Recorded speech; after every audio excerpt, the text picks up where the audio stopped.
What is up? I made it at 7:19. I didn't lag. I didn't come in late. I didn't, waste your time with sitting around waiting for me to actually arrive on the time I said I was going to. However, I will be leaving for about 3 minutes because I'm not quite ready yet. And grab a beer and say hi to my son who just showed up. And I have a few things to talk about. I'd love to discuss things. I wanted to let you people know there's only a few of you here, but it's an open forum. Feel free to ask anything. I also need my spectacles, my glasses, and then I can read your comments, since the reason I do live casts is still to actually talk with people, not just to hear myself talk. So let me know what your thoughts are. Leave a comment, say hello, and I'll be back in just a moment to reiterate these thoughts and get back into the video, which I have some fun things to talk about today. I'll see you in a moment. So give me about 30 seconds to 5 minutes. No, it'll probably be more like 3 minutes. I don't know, split it in half, 2.5 minutes. I don't know. We'll see. Just a minute.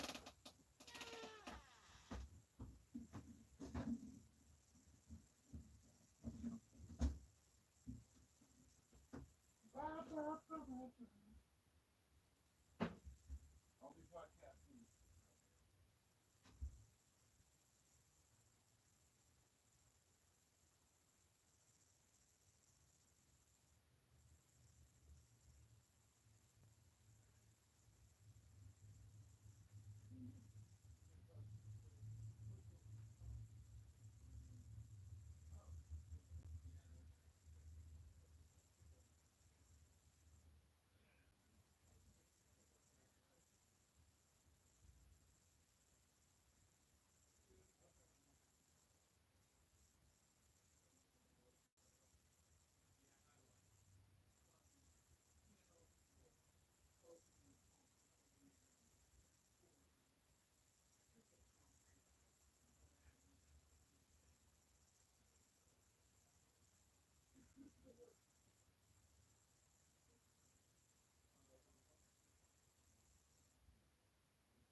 Almost there.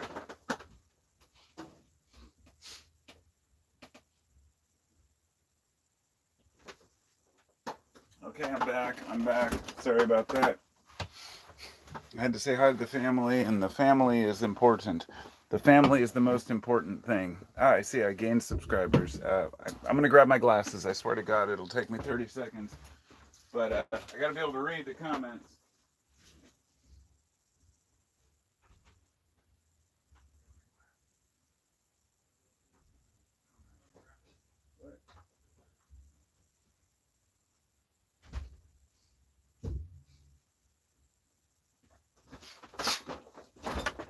Yeah, my son raced Lynn. He's 28. He older. my oldest kid, and he just went out and he was doing some jobs for TaskRabbit, and he was borrowing some of my tools, and he was just returning them, and we were talking about life and whatnot, and that really falls into why I'm making this live cast. I haven't done one in a while, and to be honest, I haven't really made any videos in a while. My life has been a little bit chaotic, and whenever there's a lot going on, I tend to not make as many videos. But I started thinking a little deeper about it, and it's, even in the summertime when I'm out traveling with my family doing stuff, I'm always making videos. I just kind of lost interest in documenting my life. It's okay. I'll probably keep sharing my thoughts, but I want to keep it to the point where I need to talk about something. And talking about moments when life sucks, as the title of this live cast, uh, there's a lot to discuss when it comes to how we feel about life and whatnot. And I've had a lot of ups and downs lately. I mean, I mentioned this earlier. I had like within 12 hours, I guess it was more like, within one day, I had like one of the most ecstatic moments of my life and one of the most scary moments of my life, and anxious. And it was the weirdest thing because I'm at a concert in the middle of the night, hanging out, partying, watching the sun go down with the bay, and just having this ecstatic moment. The next day, I'm driving home and I get in an accident. And let's just say my life kind of flashed before my eyes and the people I was driving. And it was a very scary moment. It was one of those moments where you realize I'm alive. That if I'd done, if I had been 30 seconds up the road, my life would be completely different right now. Fortunately, it was just cosmetic and some, mechanical issues with the car. I don't care, $1,000, whatever. It costs money. Money is money. We just do the best we can and hope we don't have to spend a lot of money fixing our cars and fixing our bodies, but we do. And sometimes it, you know, hopefully we have a little bit saved up for those emergencies. And, we don't always. So just to stop, I'm going to go down the list. I'm flipping through the list to say hello to everyone. Hello, Solar Cat. Good to see you. I'm not familiar with you, your name anyway. So welcome to the channel. Foreman's Basement. Good to see you. He says, Carpo, what if every day sucks? Then it's not the day that sucks. It's the way you're looking at it. And I'll get to that point as well. Arda says, I love your videos. Thank you. I appreciate it. SR, good to see you. Blessed Man, OU812, hello. Much love from Turkey. Thank you. That's a long ways away. Hyphy Hippie says, he beating it. Invisibly activated. Okay. Who else have we got? Untitled username. Good to see you, friend.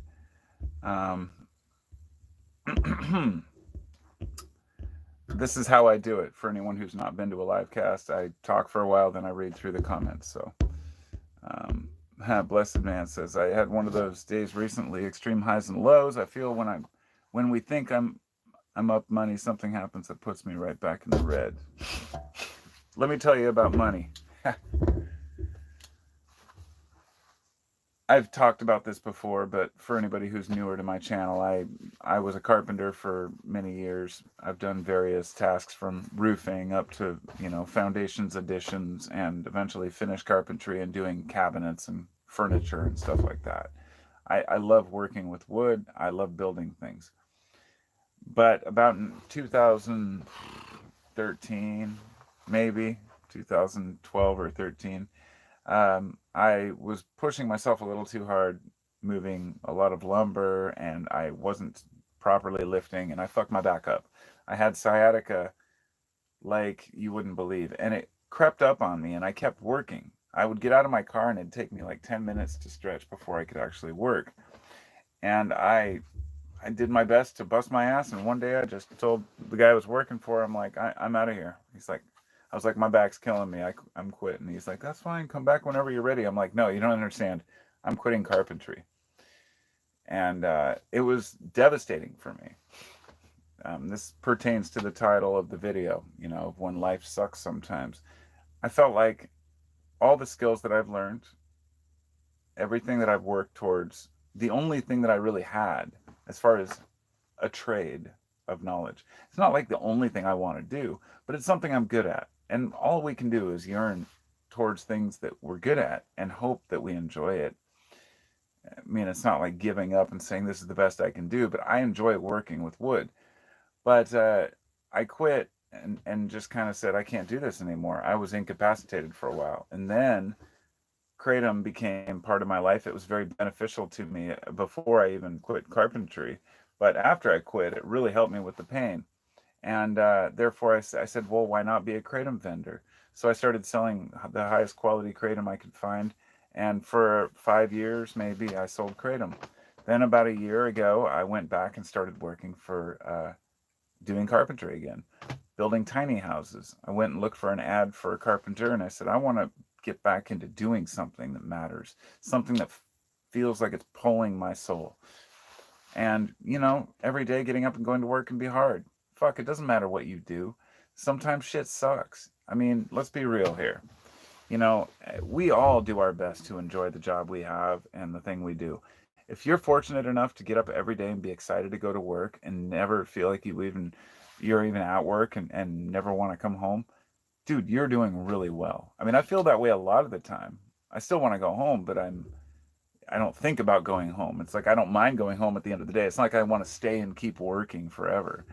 It, but I have a lot of interests, and I'm interested in a lot of different things. I'm not just a carpenter. I'm also a writer, a poet, a guitarist, a musician in general, I guess. Every little thing that I do. Last night I came home and I played guitar for a couple hours. I re-taught myself Father and Son by Cat Stevens, as well as Right Down the Line by Jerry Rafferty. You may or may not know those songs, but and then I just put my guitar down and I just stopped learning. And I was like, this was fun. And now I'm back to doing something else, whether it be educational, taking notes, or simply sitting down and watching a really stupid movie that is wasting my time. And let me say, I'm no stranger to watching shitty movies. I actually enjoy wasting my time, if you want to call it that, watching bad series, go on a Netflix binge and, a little bit of everything. So I want to get into how we can make our lives better, I guess, unless you guys have any questions here. I'm just going to read through the comments real quick first. Again, continue reading the comments. Okay, Solar Eva says, what are your thoughts on religiously scrupulous people and homosexuality? I'm a teenager, and if they found out I was lesbian and not Christian, they would flip. LOL. Okay, well, that, my friend, is a deep question. I see there's Solar Cat says, nice name. That's funny because I was wondering there's two Solars in there. That tripped me out too. Okay, interesting. Okay, religiously scrupulous people and homosexuality. Okay, so you're a teenager, you're lesbian, and you're wondering how I feel about people who are, I guess, well, scrupulous is one of those words, but let's just say I'm guessing that you're asking how people view you, talk to you, and how to deal with, say, parents or relatives or friends or family that don't really understand where you're coming from. Now, asking my thoughts on this issue is very complicated because I need to back it up with a little bit of a pretext. First off, I believe that religious, and this is funny because I was reading about this earlier, a discussion about how many people, all these, congregation decided to leave this church because the pastor either did or didn't support gay marriage, and just how tied up religion is with other people's lives and what they choose and their own sexuality. And I think it's ridiculous that the churches even give a damn. But then there was part of me that wanted to understand it and started looking at, okay, what is the history of eunuchs or, gays in history, or the trans community, right? Is what's happening today scaring, the churches and the religions, not because it's something that's always been around, but because it's worse or different than it was before. And as a philosopher, I'm constantly analyzing why we do the things we do, the way people react to each other. And the conclusions I've come to around, homosexuality, as well as, uh, you know, gender or sex, whatever you want to call it, it just doesn't matter to me what people choose to do with their own personal lives. None of my belief systems really have, any interest in other people's choices with their own bodies. But I do try to understand why people are so opposed to it. And it's more than just not understanding it. There's been this historic desire for humans to have the nuclear family. There have been times where it's really tough to just have children that are healthy, raise those children, and continue on the family line. Today, these things may sound silly to us, for a man and a woman to meet each other and have kids and have those kids carry on the name and the traditions. It sounds silly to us because we've grown up with such comfort that tradition isn't even necessary for us. In fact, we step and trod and tread on tradition as if it's something we need to abolish. And I know this because I've had that mentality in the past, that, oh, religion is just some old, archetype of the past. We need to get rid of it. I don't feel the way I used to feel about tradition. I think that it's very important. But I also, that doesn't mean that I have any issue with people who don't follow tradition, or because part of tradition is homosexuality, that it's always been part of our culture. The reason religion doesn't understand that is because it goes against their own, not their teachings. Everyone will tell you, well, it says in the Bible you shouldn't be gay. It's nonsense. It's not about that. It's about their own discomfort with it. They'll use the same arguments for anybody who, thou shalt not do this or do that. Um, I've found a lot of religious folks tend to kind of take the parts that suit them and leave the rest. But I guess I shouldn't get too much into belief systems. Religion is what it is.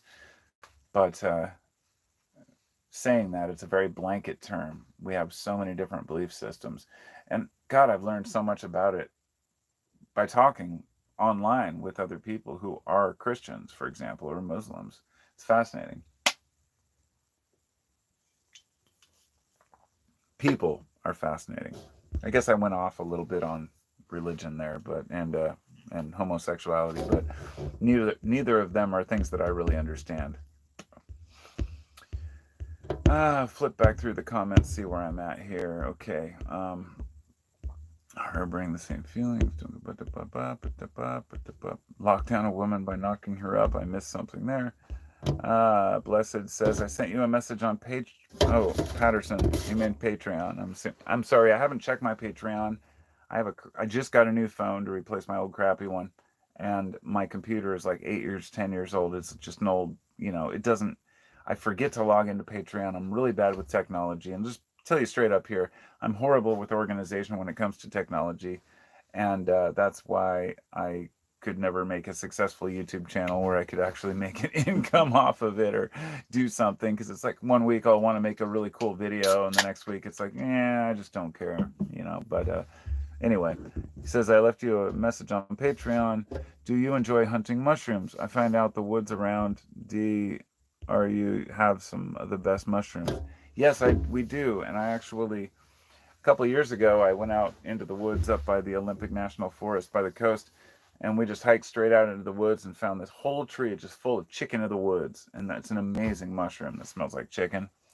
And I cut off like several pounds. I dried it all out, and I have it all in baggies in here. And in fact, I have, a couple pounds of chicken of the woods mushrooms dried out in vacuum seal bags, along with like a few pounds of tobacco for my like apocalypse survival kit trade, whatever. Um, the point being that I like to grow various things like that, but I never end up utilizing them. And I'm not a big mushroom eater, but I love hunting mushrooms. I've eaten more psychedelic mushrooms by weight by far than, wild mushrooms. That's just, I'm not a mushroom guy. I don't like the taste. I'm not really that interested. And yes, I know chanterelles are pretty good. I also know that uh, we have a lot of morels around here. Like spring morels are everywhere. We have a lot of mushrooms in the Pacific Northwest, but we also have the most potent known psilocybin mushroom in the world here, which grows in Astoria, but also up north into Long Beach and down south to Cannon Beach. It's a pretty wide swath, but generally, if you're at in Oregon in September or October, you get a kind of a rainy period and then maybe a little warm up. You can drive out to Fort Stevens State Park. You can rent a yurt or a space to camp. They've got bathrooms and everything. There's nobody there.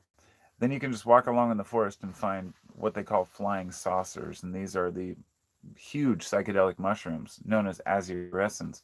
Extremely potent, way more potent than, say, taking your standard, buy an eighth of mushrooms.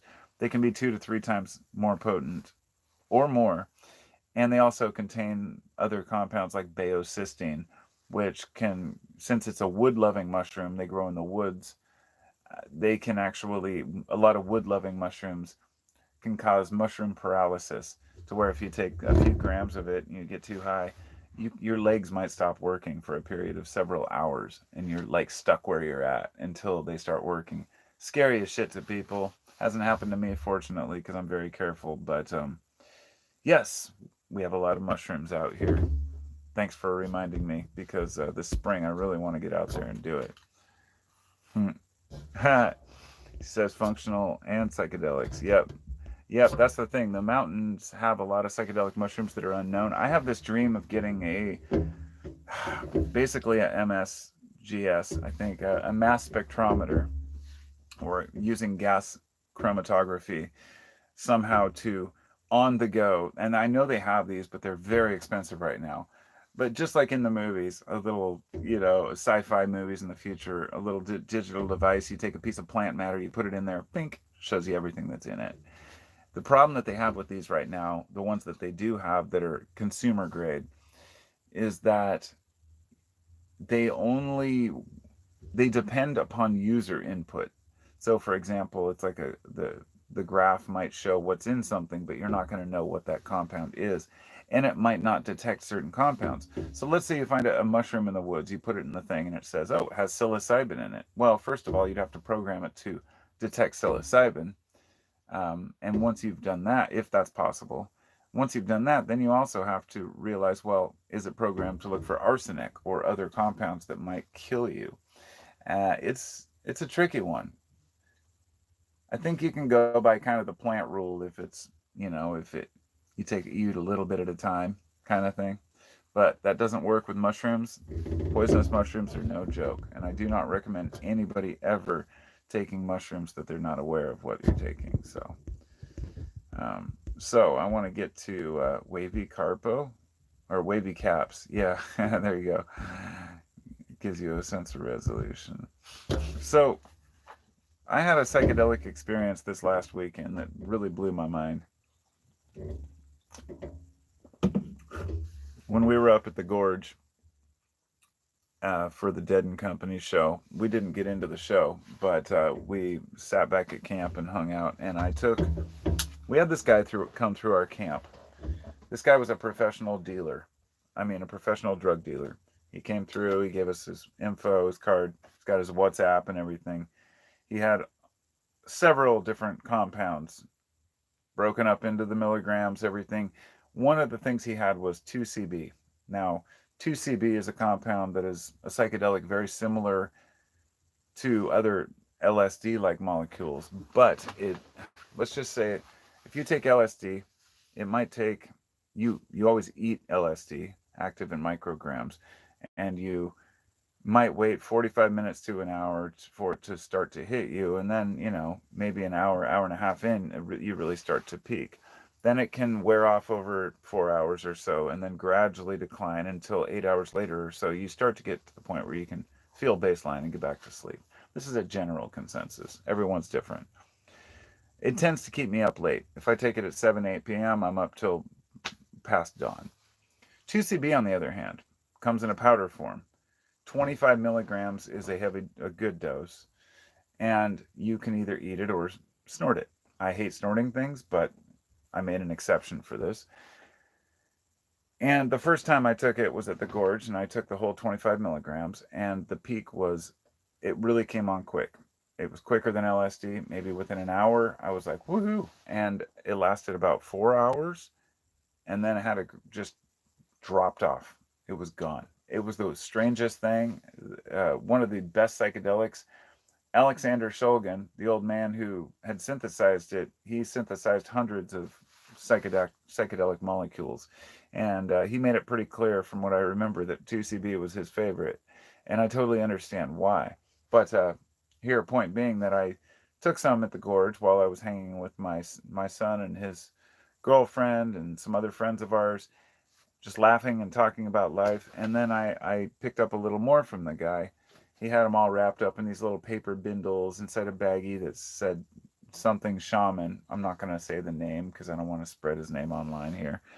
But he, it was good product. And so at the Dead and Company show last weekend, I split one of those doses with my wife, along with some, uh, well, I don't want to get into the substances I take, but let's just say I've learned to curate my experience to where I can get to the very peak high that I want to be at without going over the top. I feel like when I talk about drugs, I'm romanticizing it. If there's somebody young who's watching it, they might think, oh, yeah, he took this and he took that and he took that. Sure, I could take a half dozen drugs, but each one is taken in the right dose.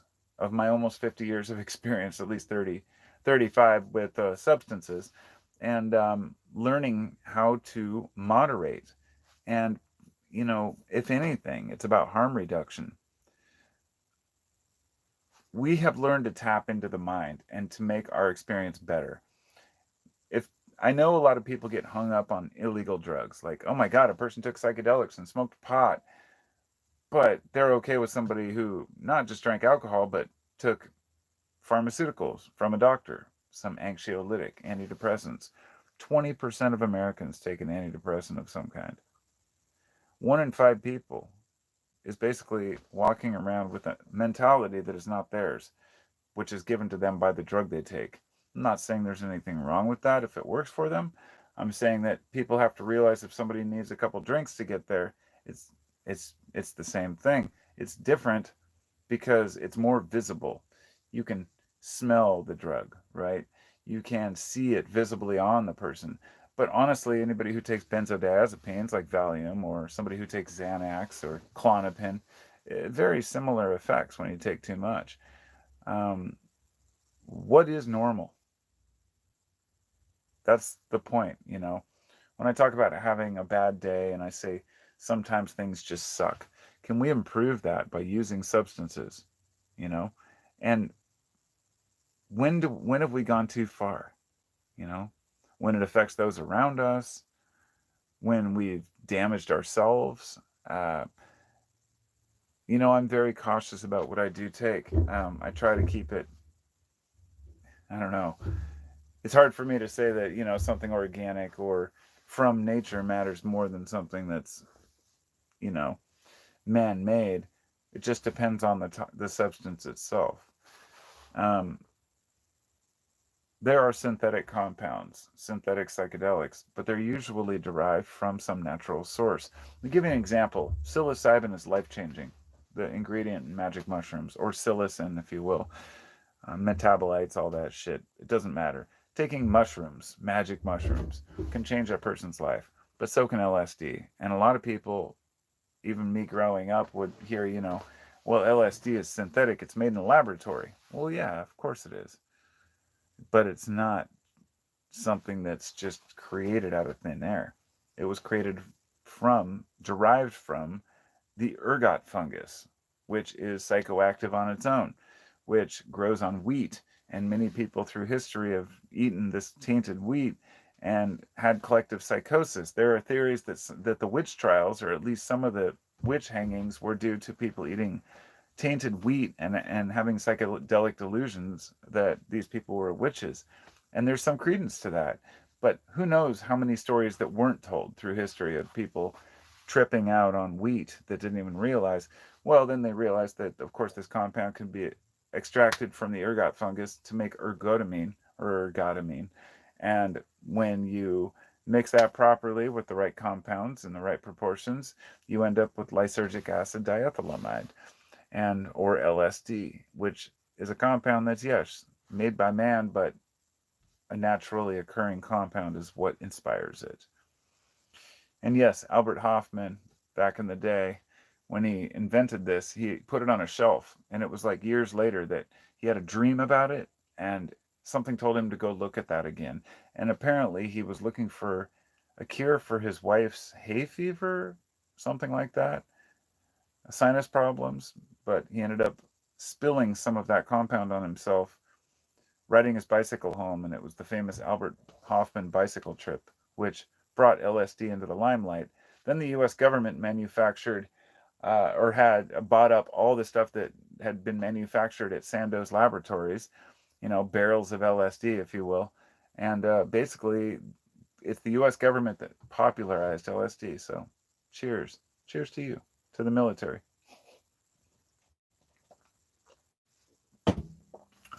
Probably the only good thing they ever did overseas. I'm going back through the comments, so don't mind me. I'm just going to look funny for a minute.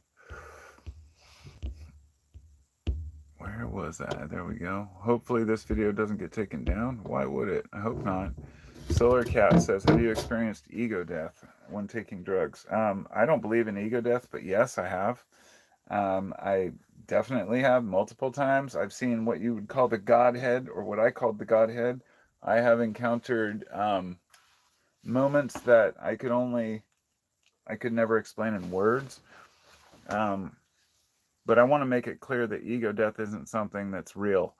As the way that when I was younger, I was like 16. It was about 1991.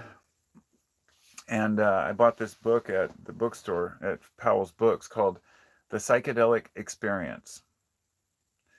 And it was all about set and setting in a psychedelic trip. It was based on the Tibetan Book of the Dead, it said.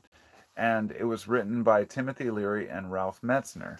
And the whole premise of the book was about how to prepare for a trip, how to make sure that the trip goes well, and how to make sure you feel safe and enjoy it and get something out of it. And I learned that when I was like 15, 16, and that was amazing for me to be able to.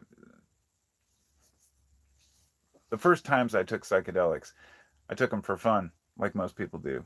You don't take them as medicine, but then you realize quickly they teach you things about yourself. And so I started quickly using them as a tool to get to know the world and nature better. And so, yes, there were times when I felt like ego death was a thing. But what ego death really is a slow process of letting go of your grasp on what you think to be real and what you think to be important. Think of ego death as a form of nihilism, not in a negative way. Nihilism is rebuilding what you think to be true. It's a very important thing. I think for all philosophers, you have to become a nihilist. It just means that you've let go of what other people tell you is important. You're not hanging on to somebody else's map of reality. You've created your own. It doesn't mean that you're less, life is less valuable or important. And in fact, letting go of preconceived notions has been the best thing that I've ever done. And I didn't have many, but even my spiritual quest, the things that I thought, the beliefs I had about drugs, and say connections to, you know, a small example would be some people have connections to, uh, let's say you believe that star signs are something you can understand by through another human. Now, I believe that your birth sign, your star, all these things do have some effect on who you are or your life, but I do not believe there's any human alive who understands how to decipher these. It's lost knowledge, if anything. I've done all my charts. I've done all my, star charts, planet charts. Yeah, as a Sagittarius, I resonate with a lot of those things, but I also resonate with a lot of the others. But there are people who are so hung up on that they'd never just say, well, I used to believe in astrology, but now I don't think humans know what they're talking about anymore. Those are the kinds of things I've had to go through in my life. Like, I want to believe this, but now I don't. And I never really was fully invested in any of it, but sometimes you would hear something that sounded really good. Maybe a good example would be like apocalypse or prophecies or believing in Nostradamus, or that, the Mayans really did predict the end of the world. Then you do a little research and you find it's just the end of a Baktun, it's the end of a cycle, and then it starts over. And that humans tend to pull out the apocalyptic side of it without looking at the truth behind it. And I've gotten way off topic to the question about ego death, but that's my roundabout way of saying yes, everything I thought to be true is often broken. Therefore, ego death for me is an ongoing experience of letting bullshit go that I think I would like to be true. Ego death isn't something that psychedelics will give you, but it's rather something that you get through experiencing psychedelics. Like one time when I split a half ounce of penis envy mushrooms, I think they could have been golden teachers. I think they were penis envy, nice, small, strong ones. And I split a half ounce with a friend of mine. We each ate a quarter. And the experience under the stars and just laying under our sleeping bags was it was like awe-inspiring. But we'd have these conversations that were kind of like glossolalia, like these blah, blah, blah discussions where you'd understand each other, but you weren't really speaking. And I think that when you get to those levels, that's what a lot of people think is like kind of, that's how you get to ego death, and that's how you break through to some other side. Let me just give you a warning. If you are curious about psychedelics or take psychedelics and think that you have to take a lot to have that awareness, it's not about how much you take. And it's not even where you take it. It's who you take it with and how much time you allow for the important discussions to take place. And taking too much can be bad. I watched a person forget who they were. I watched a person on 5 grams forget who they were, forget how to talk, almost try to call the cops on themselves. I've seen all kinds of weird shit happen. It's very important that you have a sitter or somebody who can properly take you through the experience. Um, Even with DMT, I mean, it's short lived, but who knows what could happen. I've introduced a few people to that one, and they always enjoy it. More to gain than synthesized. Blessed man. Comparing the natural and synthesized. Yeah, I was just talking about that actually. Yeah, it can go either way. It depends on what it is. What type of gas do you believe in? Riley's. I'm all out. Had 3 tabs 3 months ago. Needed some more. Comes and goes like a regular source. Always comes at the right time. It usually does. Yes. Hello, Seeker of Truths. Hello, Howard Mancini. He says, do you think ego death makes God guide you? No, but to reiterate, I don't think it's a real thing. If you want God to guide you, you have to believe in yourself, see yourself as part of God. That's my belief anyway. We are not separate from God. It's not even an argument to me. I don't have debates about religion or what's important or what's true. I firmly believe that I can just sit down there at the river and just talk to God, and that God, whatever you want to call it, understands me. And I say it because male and female energy are basically, human constructs. They're universally, there are positives and negatives. That's not good and bad, but there tend to be opposites, and we get into some complicated shit there. But yeah, I don't know where to go with that one. I think that God is always with us, and I don't believe that. I want to make this clear: regardless of what a person believes about God or the universe, you never need a middleman to reach spiritual truth or to talk to God. You never ever need a middleman. You don't need a guru. You don't need a priest. You don't need a pope. You don't need any of that shit. I think it's just bullshit. Blessed Man mentions the guru video a few weeks back. Yeah, gurus, they're just so full of shit. So full of themselves. Carpo, you're awesome. Well, thanks. Oh, I'm so awesome. I don't feel very awesome a lot of the time, and I guess that brings me back to the title. I've had some rough times lately. I felt like kind of an asshole. Like I said, I got in an accident on the way back from the coast, or from San Fran, we're like 60 miles from home, and yeah, I don't even want to talk about it because I don't want to put on video the stupid shit I did. But let's just say that I recovered. I managed to do a minimal damage to the car, and fortunately, nobody was hurt. And I'm a very cautious driver, but shit happens. And even though I've told myself this whole time, shit happens, not a big deal, there's always part of you that says, it is a big deal. It's the same way that I feel about bills that I have that are overdue, things I haven't taken care of, phone calls I haven't made, mending uh, things that are broken, going out and hanging out with friends I haven't seen in a while, all these different things that really just kind of build up in the back of my mind as obligations, right? And at some point, you start to resent those obligations. You say, well, I just want to do my own thing. I don't care about the world. And of course, this is just coming from me, but hopefully, you know where I'm coming from. Like, I know what I need to do, but I don't do it a lot of the time. This brings me to the biggest point here on this discussion, which is that we create most of our own problems. It's very easy to wake up in the morning one day and just say, all right, I'm going to pay this insurance bill. I'm going to make this phone call. I'm going to figure out how to get this done. I'm going to clean the roof, pressure wash the sidewalk, do all these things, right? And you know you could do all the shit you need to do in like one day, right? But we just don't. Is it self-sabotage? And I guess I'm only speaking from my own experience, but I think a lot of people know what I'm talking about.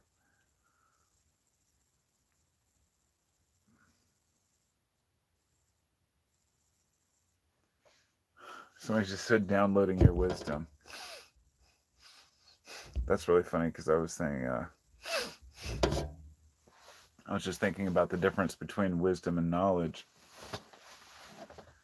Knowledge is what we learn, what we know, that can be forgotten. Knowledge can be lost in our minds. Wisdom can't. And wisdom is derived from a conglomerate of knowledge that is combined to make a coherent picture of the world around us. And sometimes I think, man, I'm just a dumbass. And other times I think, thank God I'm wise. And I don't know which to believe, which Josh, which Carpo to believe. You know, the one that says, I'm doing okay, or the one that says, I'm doing great, or the one that says, oh, God, I'm doing really shitty. Because honestly, I don't know what I expect from myself. I have so many mixed signals from society. I need to make more money. I need to be more productive, you know? And then another part of me that says, oh, God, I just want to do my own thing. Just live modestly, moderately, and not worry about money. But money is always a problem. And I'm constantly tied up in this, do or die scenario. You've got to make money. But how much money do you need to make? Just like you have to learn things and have knowledge and wisdom. But how much is too much?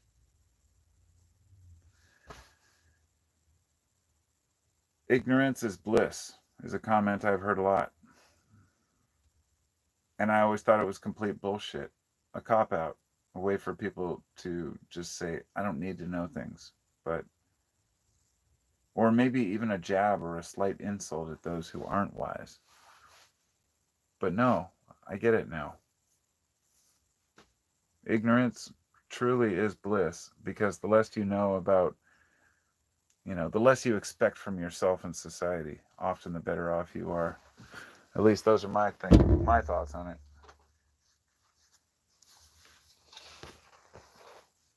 Dun, dun, dun, dun, dun, dun, dun, dun. Grateful Dead. Dun, dun. I was looking at a pile of cloth up here, bunch of fabric, and it was making me. I was thinking about the different projects my wife and I have taken on, making resin jewelry and necklaces and sewing clothing and doing hats and masks, whatever it may be, this week. And how you kind of beat yourself up when you haven't done it in a while. And we often feel like we should continue doing our projects. And I don't know. I think that that really falls in line for me with why I beat up on myself. All the things that I've started and never finished. And then there's a lot of projects I'm right in the middle of, like raising my kids, trying to do the right thing, trying to be a good parent, trying to be a good husband, trying to be a good fucking human in a crazy world that I don't understand and I don't feel like I fit into. I don't feel like I belong here. I don't feel like I belong in this society, but here I am. And I know a lot of folks feel that way. I'm not sitting here going, boo hoo, I need to get out. It's like, I'm here. I get it. This is what I do. Cheers. Make it work. But damn, it can be fucking hard sometimes. Sitting in traffic, dealing with the nonsense of life. Solar Cat says, what are your thoughts on conformity and limboing through society to retire after finally having the money to do so? Well, I think I just summed that one up pretty quick right there. No, I think it's bullshit. I don't believe in retirement. I don't believe in 401ks. I don't really believe that people ever really retire or want to retire. What I've learned is most people want to continue working and feeling productive their whole lives. The illusion of the white picket fence and retiring when you're 65 and kicking back in your recliner and watching TV until you die is really pretty pathetic. I think that the best we can do is learn how to live modestly, even if we have good money. Let's say, even if we're doing well, one of the best keys, I think, is just don't spend money on stupid shit, right? Let's say you're doing, because most people at one time in their life, at least a lot of Americans, find one time where they have a pretty good job and they're making decent money. Unfortunately, what I've seen is a lot of these are the same dumbasses who, they get up and they work their ass off all day and then they get into their Mustang and drive home so they can go back to work the next day. Their $50,000 car on, say, a $60,000 yearly income. It's ridiculous. I'm not telling people what to spend money on, but buying a cheaper $1,000 car that works, paying the minimum for your clothing, not spending money on stupid shit like fancy shoes and stuff can make a huge difference.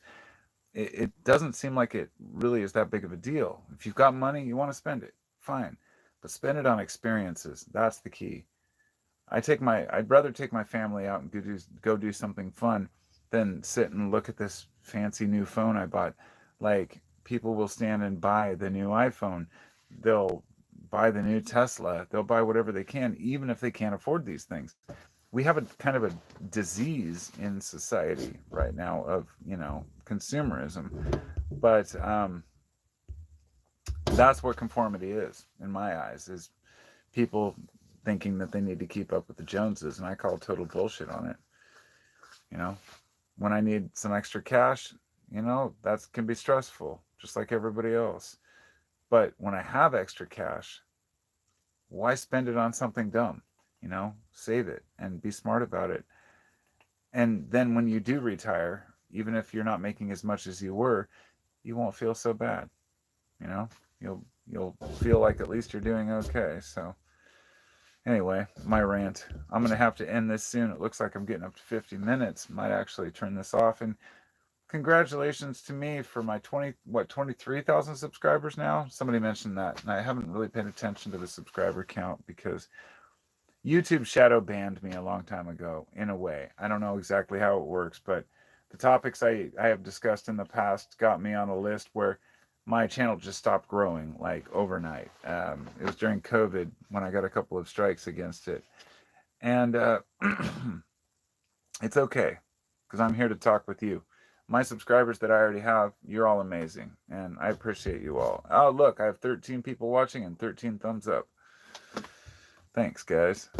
But the rest of you should hit the thumbs up too, because it'll help out the channel for what it's worth, and me and my ego, and feed my ego, so next time I want to make a live cast, I'll do it. Solar Cat says, YouTube can be bad, though. Yep, it sure can. Mindshifter, thanks. 15.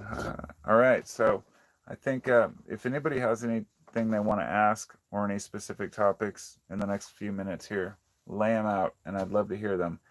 I can bring up a topic and make a video in no time by myself, but I make live casts because I want to hear you all. I've found that there are people who do want to share their thoughts. There are people who want to share only their thoughts, like constantly. There's some people who want to post consistently share. Then there are people who never leave a comment. And I'd love to hear from people who feel awkward leaving comments, or that have ever had a question or something that they want me to discuss that I haven't. Because honestly, I've made around 5,000 videos on YouTube. I'm not bragging here. I'm almost embarrassed to say that. But at least it's something I've been consistently inconsistent about. Or maybe I've been inconsistently consistent. I don't know. I've made around 5,000 videos on my few channels. And in that time, I've learned a lot about myself and other people.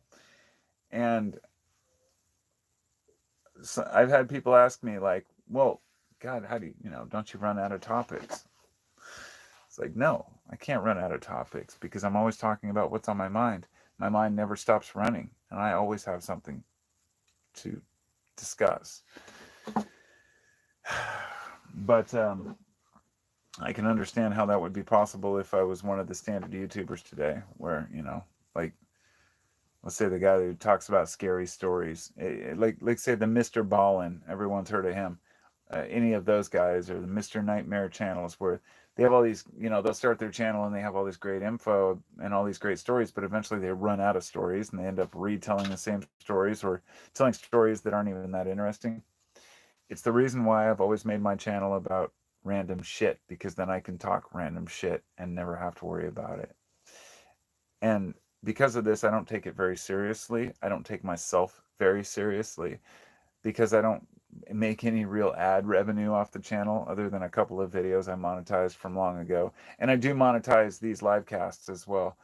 If you had a commercial, that's only because I have to do that and monetize it so people can donate, because you can hit the little button down below and you can donate. And some people have asked how to do that.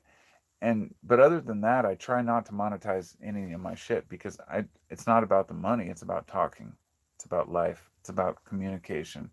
It's about the feeling that I get when I bounce ideas off of you, the people. I wish we could all just sit in a room and philosophize for a while about shit. Because honestly, I know a lot of people. I have a lot of friends and family that I can talk to about things. Not a lot, but I have some. But most people don't want to go deep. If I sat in a room of all my best friends and family and I said, let's talk about dying, I would get a lot of eye rolls, let's say. No subject is taboo to me. And if you can talk about death with people, you've got it made. Everything else should just come natural. But it's hard to find that. Blessed man saying thank you. I appreciate that. Says, I'm glad you stuck with it. I actually go back and watch old videos when I need some soul food. And I appreciate that. I mean, that sounds cheesy from me, but I really appreciate it when people leave a comment like that. It's not because I'm taking it as an ego boost, like I'm the greatest. It sounds weird saying thank you for saying that my channel is great and it helps you. It's because those are the comments that have forced me mentally to continue making videos. That say, no, I got to keep doing it, because some video I make randomly may come at the right time to the right person. And I've really been meaning to make some more videos available on Patreon as well. But yeah, if you haven't checked out the podcast, it's called 15-Minute Free Thinking, and it's in the link, I think, in the description. But you should check it out, because there's good shit on there too. And I can talk about a little more than I can here. Your bookcase is calling, says Mindshifter. Which bookcase? That bookcase or the one out there? Actually, these are records, but they're books too. Books into music. Solar Cat says, I wish people had deeper conversations more often. Yep. Ian said, hello, Ian. Good to see you. He says, you ever gone to Jethro Tull? Their early albums are psychedelic and proggy. No, I do like their a lot of their stuff, and I've listened to them for years, but not heavily, because I'm not that big of a fan. I had a friend who was really into them. It's just, I can only take so much of it, to be honest, but I do like their stuff. And I've got a lot of their LPs, actually. Can't believe we're all going to die. Truth. Mind shifter. Great comedians can find the silver lining of a gravestone. That's the key right there. The silver lining of a coffin, right? Fuck, dude, that's great. So, I think a silver lining in a coffin would be ideal. A real silver lining. That is fucking great. I think we should do that. I think we should all simultaneously put ourselves in coffins with silver lining. Actually, I'm going to be cremated, so that's another story altogether. Blessed man says, I wish I had a dude like you I could go into depth with. Haha, maybe so. Well, maybe not. Yeah, you might actually be annoyed as fuck. To be honest, you're seeing me through a screen. If we tripped together, oh my god, or even just hung out and talked, I'd probably talk your ear off. I'm trying to learn to be more humble and modest in my discussions, but I have so much that I like to share. I remember one time taking a bunch of mushrooms when I was in my teens with a whole bunch of people at a campground, and I ended up sitting behind the fire telling campfire stories for like 4 hours. Not stories, but like talking about philosophy and life. And I realized I haven't shut up in like 4 hours. I'm just out here talk, talk, talk, talk, talk. And I tend to talk a lot, and that's why I make videos. But I'd talk your ass off, I guarantee it. Solar Cat, have you read Terence McKenna? Oh God, my friend. Yes, everything from Terence McKenna, of course. I mean, I'm a psychedelic dude. McKenna and his brother Dennis, who was on Rogan a while back, and he's done a variety of different shows. Dennis McKenna is interesting. Terence was interesting. They did a book called the La Chorrera Experiment, or La Chorrera, and it was from Mexico. They went down looking for these, psychoactive tribal plant. I think it was DMT, but they ended up finding these mushrooms on the way and tripping for like 3 weeks straight, claiming to talk to aliens and all this shit. Terence McKenna was one of the greatest philosophers of the 20th century, and I think he died in the 20th century. Amazing person, uh, but a little delusional on certain topics, and that's what I expect from all psychonauts.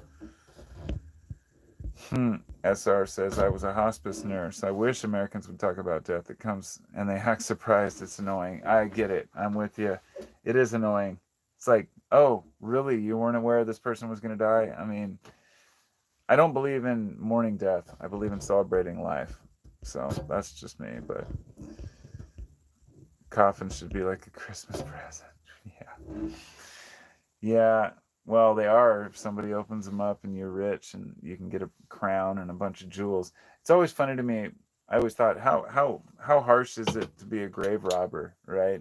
Like you're in a place where you know that some of these graves have, artifacts worth, thousands of dollars.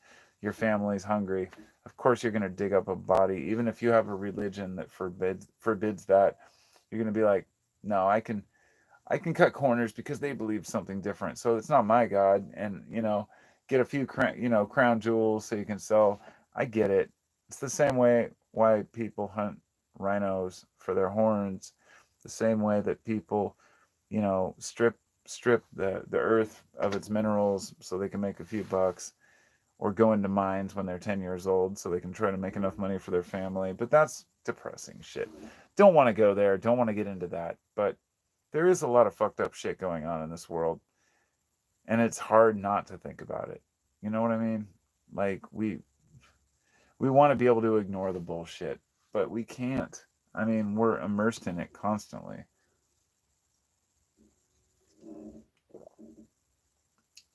I made a deal with myself earlier this year that I wasn't going to watch the news this year. Any newscast that had to do with people or politics. And I've succeeded at this for the last few months. Somebody asked me earlier what I thought about something. And it was something I'd seen articles about, but I really hadn't looked into. Oh, it was about the QAnon shaman, as they called him, and the whole January 6th thing. And I said, honestly, I haven't paid attention. And I really don't want to. I don't want to get into people, politics, Um, and I don't want to know what's going on with certain like actors, not actors as in movies, but actors as in politicians. The ones that are running for office, they're all fucking actors to me. And I thought, what if I could just ignore this and not turn on the news or look at any politics until the election is over next time? And that's what I'm doing right now. And it's interesting, it's fascinating to me to honestly realize that for the most part, it doesn't change a thing. If you don't know what's going on in politics, you don't lose any valuable conversations whatsoever. I think that people have a misconception that they need to be informed about topics that don't matter. And I would urge people to try it. Try to not care about people that you don't know, that don't affect your life, or rather, people that you can't change, that don't let them affect you negatively, is what I mean. I've had people say, how could you not know what's going on with this situation? And I say, well, why should I? And really, it's crickets. I don't hear an answer. I say, look back at every news story that's happened in the last 5 years. Go back to all the major headlines, right? Do it for yourself. Spend 15, 20 minutes just looking back through all the major headlines and then say, if I had missed any one of these, how would my life have been negatively affected? Unless it's some instant recall on something food you're eating at the moment or something. I mean, does it really matter? It's a rabbit hole, a really deep rabbit hole of nonsense, distraction, human nature. And it comes back to why we feel like shit sometimes. It's not because of what we eat or what we consume physically, but what we consume mentally. That the kind of bullshit we watch can make us ill, physically ill. And I feel like so many people just are addicted to negative news, negative topics.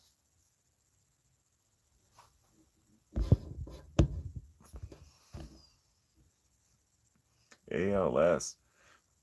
Funerals are for the living, not for the dead. Truth on that. No news 2022, happiest ever, says SR. Well, I'm glad. I'm glad somebody else is able to make that work. I'll be honest.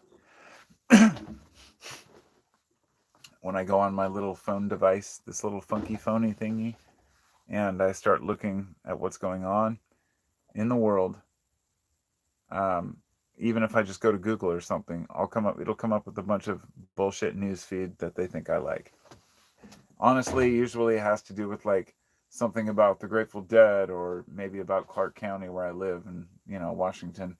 I don't look up a lot of information on Google. I actually, most of the ads I've been getting are for like BART in San Francisco. BART is the Bay Area Rapid Transit. And that's because I was looking it up when I was down there because I needed to take it to the show. And so now I'm getting all this BART news. I'm like, oh, God, whatever. But that's just how Google works. But to be honest, I don't get a lot of news that's political or about people. I mean, the last thing I want to hear about is Ron DeSantis, right?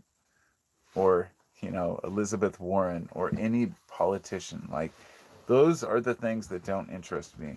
In fact, during the election last time, when Trump was in office, the obsession that people had with Trump seemed like it was only surpassed by the obsession that people had with their hatred for Nancy Pelosi.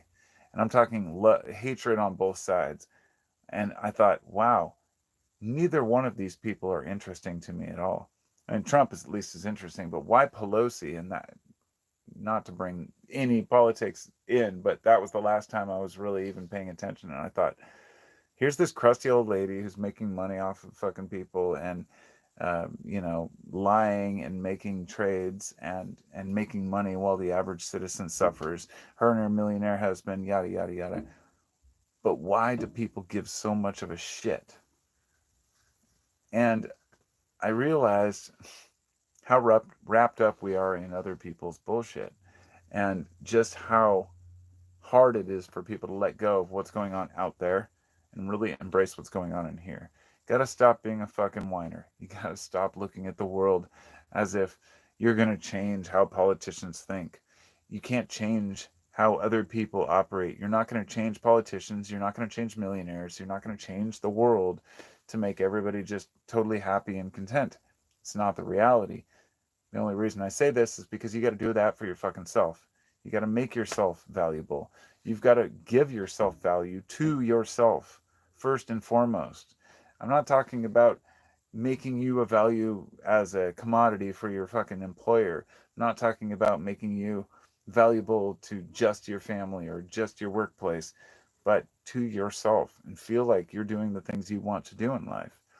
They may be slow, it may be a long process, but the more that society resents each other, the more we're going to put this on politics and, make it about gender or religion or race, the way we've always done when we're uncomfortable about ourselves. We got to fucking toughen up a little bit. Anyway, if you have any last minute questions, let me know. I'm going to go grab a brew real quick. It's getting kind of hot in here. I should have done this outside in the yard.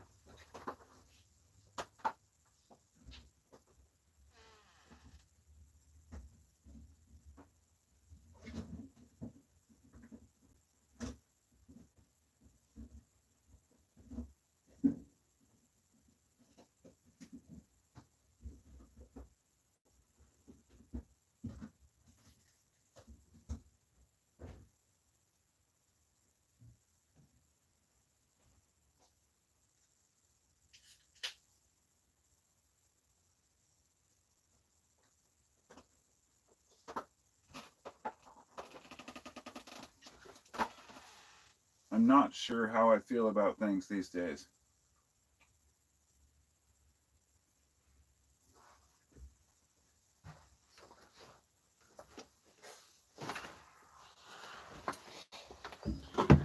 If there's anything I've learned, it's that there's an illusion that's put out over, the wool is pulled over people's eyes as to who other people truly are. I try to be my true self. I mean, you see me here. Yeah, I mean, I vape, I drink beer. I'm a spiritual person, right? But I'm still a human. And I just think that the more vulnerable we are to each other, the better off we are as people, as humans, the happier we'll be.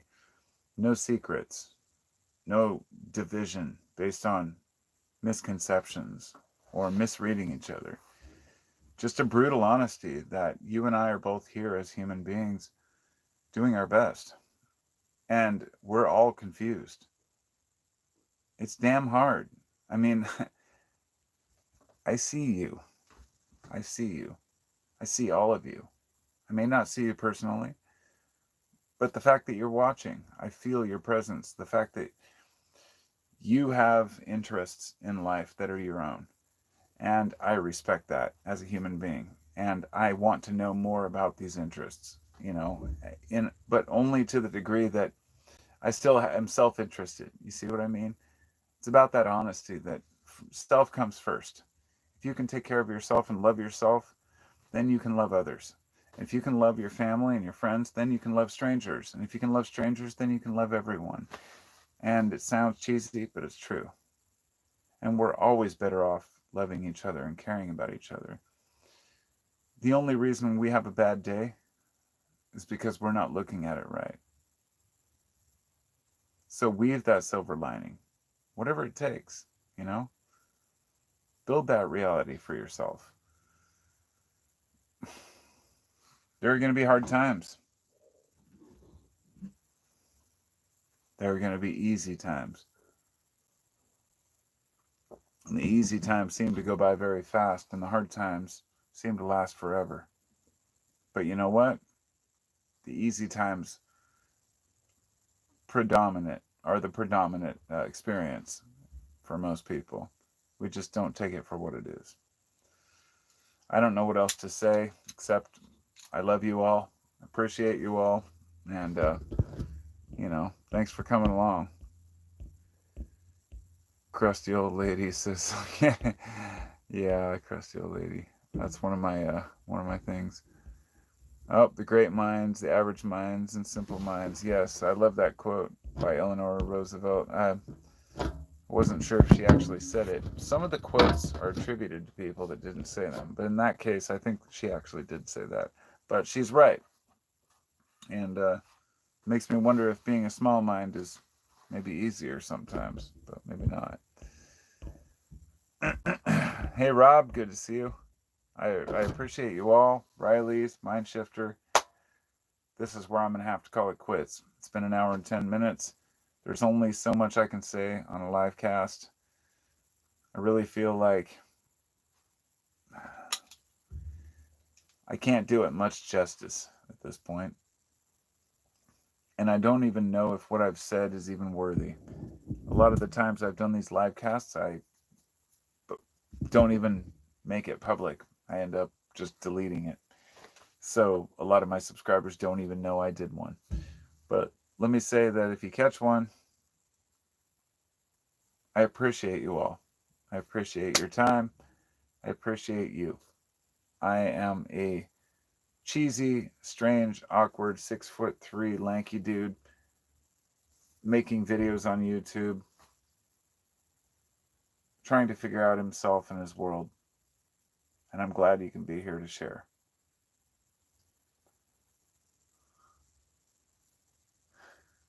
Peace out.